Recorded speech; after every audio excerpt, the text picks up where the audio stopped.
Hey guys, what's up? I'm here with a review of a found footage horror film from 2013 from Ty West, director of House of the Devil and Cabin Fever 2 Spring Fever. And tonight's movie is Sacrament.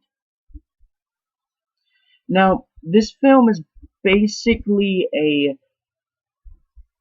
movie of the Jonestown Massacre. For those of you who do not know what that is, it is basically a mass suicide, probably one of the most infamous mass suicides in recorded history.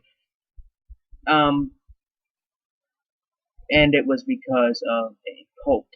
So please note, I'm not going to be reviewing this one based on whether or not it's true to the actual events of Jonestown or anything like that, because it's not an actual adaptation or a movie of the Jonestown Massacre. It is just a movie with a very similar kind of plot, I guess.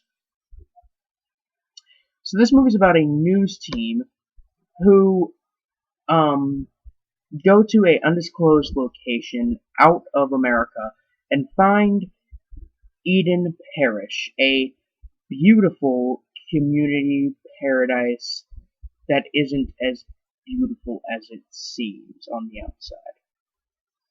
So our film opens with Vice, the popular YouTube channel slash news source, and we get the backstory to how Vice kind of found out about this cult, and this guy got a letter from his sister, who is a member of the cult, and she moved with the cult out of the country.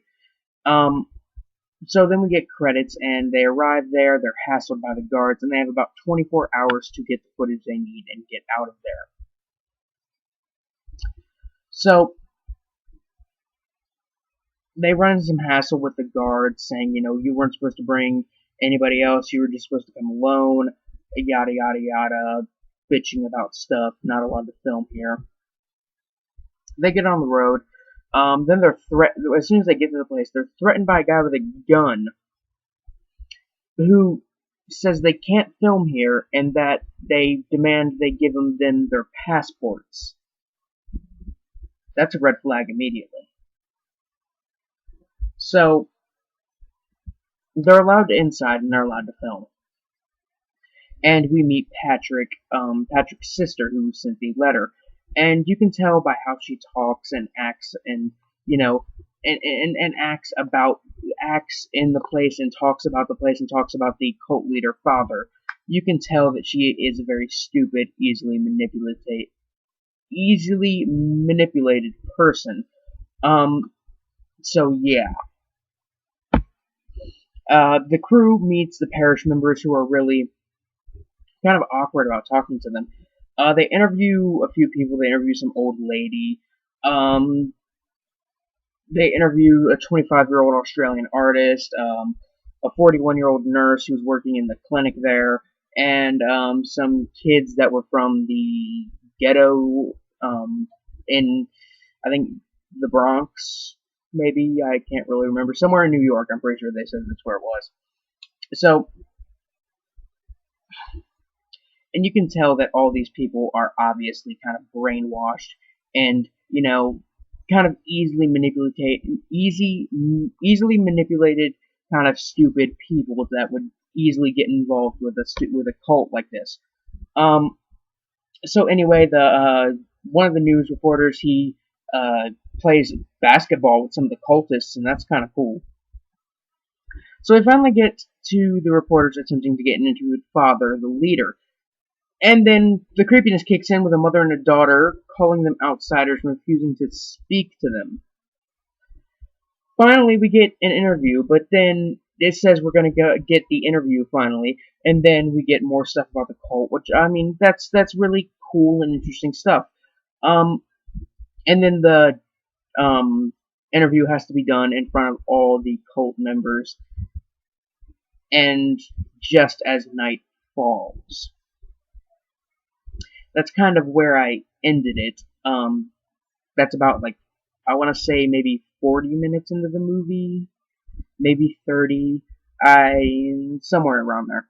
So, I gotta say, and In a age where found footage horror films have been done to death, this is one of the better ones.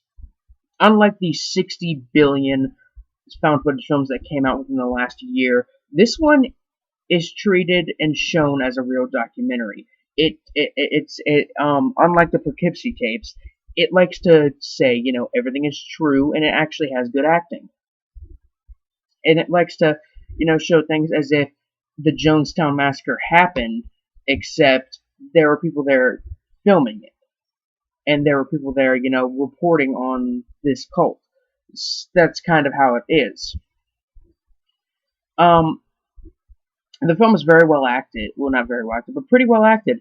I didn't really expect a lot of great acting, but it's got some really good acting, and that's where this one kind of shines as a kind of faux documentary over Poughkeepsie tapes, because the Poughkeepsie tapes, the acting in that film was complete shit. Um, the writing in this one is, again, pretty good. The camera work is very well done. There are times, when it reaches its kind of serious like meaty parts of the movie, serious like crazy, creepy parts of the movie. It does get pretty bad. The effects are pretty well done. What there is of effects, there's a ton of effects. The sound mix is good throughout the entire film. The camera work. Actually, I already mentioned the camera work. Um, it's an all around well made movie, but that does not mean there aren't negatives. I'd like to say probably my my like two of my biggest complaints about this movie. The cult members are so stupid and idiotic seeming on the outside, especially in the interview segment of the movie. It was so they were like so stupid and obviously brainwashed to the point where it was kind of hard to watch. Um, let's see, something else I had a problem with. Apparently they get all the footage and edit it together into the documentary, and they leave one of the cameras behind. So how did they have the footage if they left that camera behind? I'm just saying, it doesn't really make much sense. But I guess I can leave that where it is. This film has actually received a lot of negative reviews on IMDb, and a lot of negative reviews in general, and I can definitely see why people wouldn't like this movie. But, if it sounds interesting to you, I'd say check it out. It's on Netflix, so, if you have a Netflix account and you have streaming, I mean, you could basically watch this movie for free, depending on how many movies or shows you watch in a month. You could maybe even watch this for like a cent. Again, if you divide the price of 1 month by how much you watch. So yeah. On the gore meter from 1 to 10, 1 being something like the Corpse Grinders, and 10 being something like Brain Dead. This one's a 3.5, maybe a 4. Not a lot of real violence here. There is a kind of mass suicide scene that's a little hard to watch. I actually found it kind of disturbing, and I definitely say this film is at least like a 4 on the disturbing scale. It's not super disturbing, but the big kind of like mass suicide thing, that is kind of hard to watch. Uh, all in all, it's a pretty good underrated film. I definitely recommend it if anybody's looking for a horror film, a good horror film, or a good found footage film, a good modern found footage film, and a horror film about cults, because I usually don't see that many about cults in general. 4 out of 5, maybe even 4.5 out of 5. Haven't really decided on a exact rating yet, but I liked it nonetheless.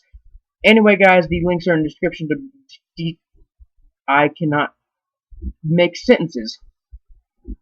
The links are in the description below to the Facebook page, the Twitter account, um, the official Biscuit Boost 69 podcast, and to Rotten Cotton, who provides some of my horror T-shirts. Anyway, guys, I'm Biscuit Boost 69 signing off. Peace.